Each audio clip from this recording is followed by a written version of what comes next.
Subiksha TV நேயர்களுக்கு உங்கள் ஜோதிடர் ஜெயமஸ் சந்திரமௌலியின் அன்பான வணக்கங்களும் வாழ்த்துக்களும். அன்பார்ந்த மீன லக்ன நேயர்களுக்கு மார்ச் மாதத்திற்கான பதிவு தான் இந்த பதிவு. இப்ப மீன லக்னத்துக்கு பொறுத்த வரைக்கும் குரு பகவான் நமக்கு தனஸ்தானத்துல சுக்கிரனுடைய நட்சத்திரத்துல இருக்கிறாரு. இது ஒரு மிகப்பெரிய ஒரு நன்மையான அமைப்பு தான். ஆனாலும் நம்மளுடைய லக்னத்துல ராகு இருக்காரு, 7ஆம் வீட்டுல கேது இருக்காரு. இந்த மார்ச் மாதத்துல சூரியன் நகர்வை பொறுத்தும் நம்மளுடைய பலன்களை பார்க்கணும். விரய சனி நடந்துகிட்டு இருக்கு, நமக்கு இந்த 2.5 வருஷமே செலவுகளாவே தான் வந்துகிட்டு இருக்குமான்னா அப்படி இருக்காது.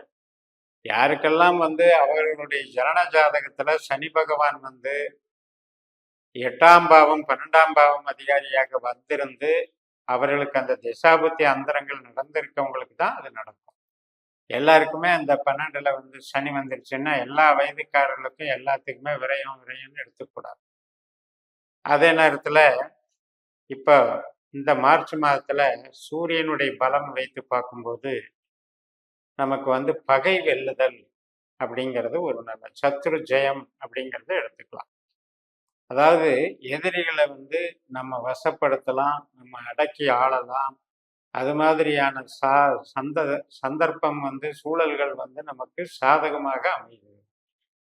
அது அரசு வழியில அரசியல்ல இருக்கவங்க மற்றும் பிரைவேட்ல பெரிய பெரிய பதவிகள்ல இருக்கவங்க எல்லாத்துக்குமே இது ஒரு பொருந்தும். அந்த வகையில வளர்ச்சிகள் ஏற்படும். பயந்துக்க வேண்டியதில்லை. அது ஒரு வகையில ஏற்கனவே பயந்துகிட்டு இருந்த விஷயங்கள் எல்லாம் இப்ப நமக்கு சாதகமாக வர்றதுனால அது நமக்கு ஒரு தீர்வுக்கு வந்துடும்.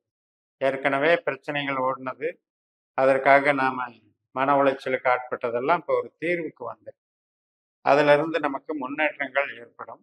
முதல் 15 நாட்கள் 17 தேதி வரைக்கும் பார்த்தீங்கன்னா கொஞ்சம் செலவுகள் இருந்துகிட்டு இருக்கும். ஏன்னா சூரியன் சனி சேர்க்கை.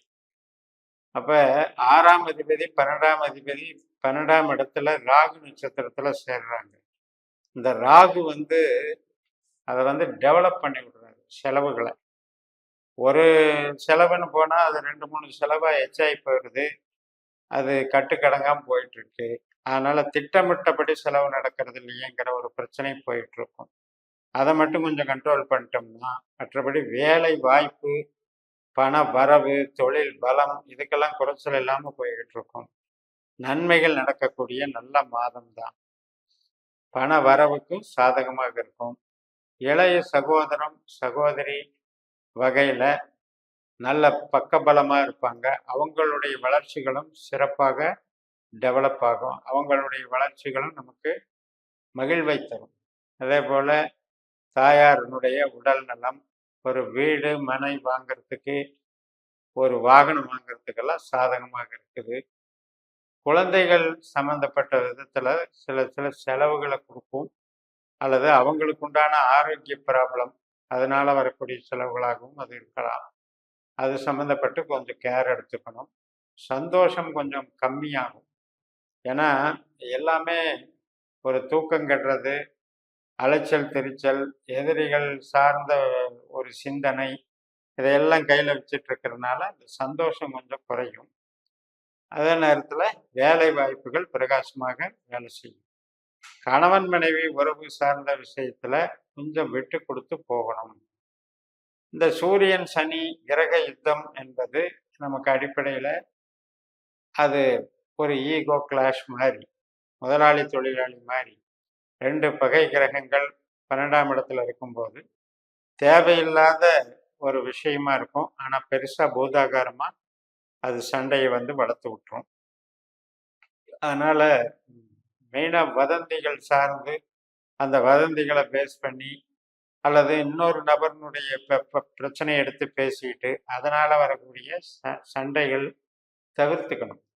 அது மாதிரி போய்க்கிறது நல்லது. நமக்கு பூர்வீகம் சம்பந்தப்பட்டதுலையும் கொஞ்சம் தலையிடாம இருக்கணும். இப்போ தந்தை மகன் உறவு, பூர்வீக சார்ந்த விஷயங்கள், ஒரு குலதெய்வ கோயில்ல கமிட்டி போடுறாங்க, நாம ஏன் முன்னிறுத்தலை அப்படின்னாலாம் நம்ம டென்ஷன் ஆகக்கூடாது. முடிஞ்ச அளவு அதுல இருந்து விலகி நிற்கிறது நல்லது. ஏனென்றால் அது நமக்கு ஏதோ ஒரு வகையில அது நமக்கு டிஸ்டர்பன்ஸை கொடுத்துருங்கிறதுனால இந்த மாசத்துல அதை தவிர்த்துக்கணும். அதே போல் நமக்கு தொழில் பலத்துக்கு வந்து மூலதனம் போடுறதுல ஒரு அளவு கரெக்டாக ஃபிக்ஸ் பண்ணிட்டு பண்ணணும். முடிந்த அளவு சிக்கனத்தை கடைப்பிடிக்கணும்.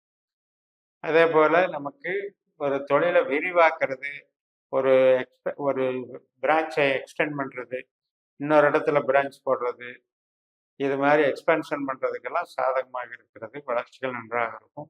மூத்த சகோதர சகோதரி வகையில் மேன்மைகள் ஏற்படும். அவங்களுக்கு அனுகூலமும் ஆதாயமும் ஏற்படும்.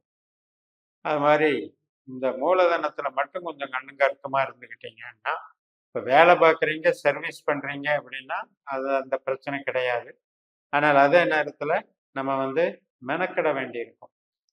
தூக்கம் கெடுறது அல்லது வந்து இந்த எதிர்ப்பு தன்மைகள்னால மனசு சஞ்சலப்படுறது, பயப்படுறது, இது மாதிரியான விஷயங்கள் ஓடிட்டு இருந்தாலும் சூழ்நிலை வந்து உங்களுக்கு தான் சாதகமா இருக்கு.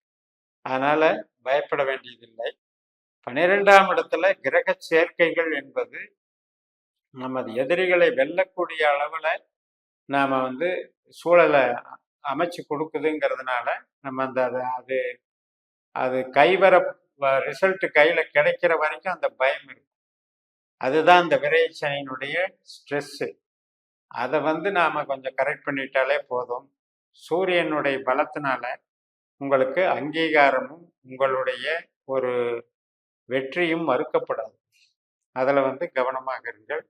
குரு பகவானுடைய அமைப்பு வந்து நமக்கு நன்மைகளை தருகிறது.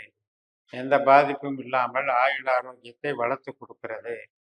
7ஆம் இடத்துல இருக்கிற கேது பகவான் வந்து வதந்திகள், கஸ்டமர்கிட்ட இருக்கிற வதந்திகள், பப்ளிக்ல செய்யக்கூடிய வதந்திகள், இதையெல்லாம் பண்ணி ஏற்படுத்திட்டு இருக்கோம்.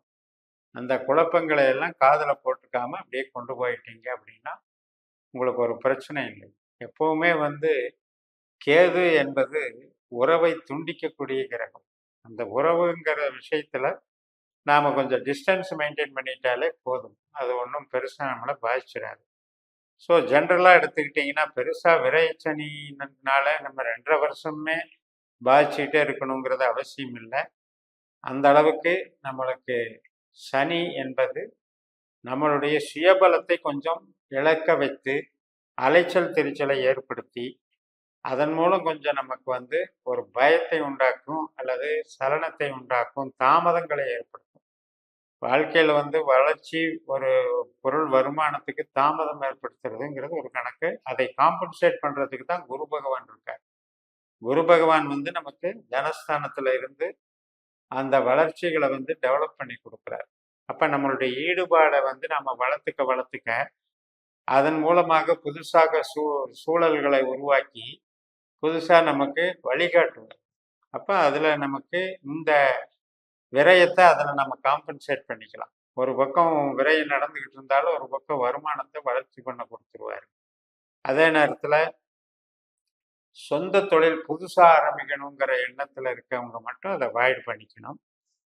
மற்றபடி வேலையில் இருக்கவங்க, வெளிநாடு வேலை சார்ந்து உழைப்பவர்கள், இவங்களுக்கு எல்லாமே நன்மைகள் நடக்கக்கூடிய அருமையான மாதமாக இது அமையும் என்று கூறி நிறைவு செய்கிறேன். இந்த சேனலை சப்ஸ்கிரைப் பண்ணி ஷேர் பண்ணுங்கள். இந்த தனிப்பட்ட ஜாதக பலாபலன்களை என்னுடைய வாட்ஸ்அப் நம்பரில் தொடர்பு கொண்டு உங்களுடைய பலன்களை பெறுங்கள் என்று கூறி உங்களிடமிருந்து விடைபெறுகிறேன். உங்கள் ஜெயம் எஸ். நன்றி, வணக்கம்.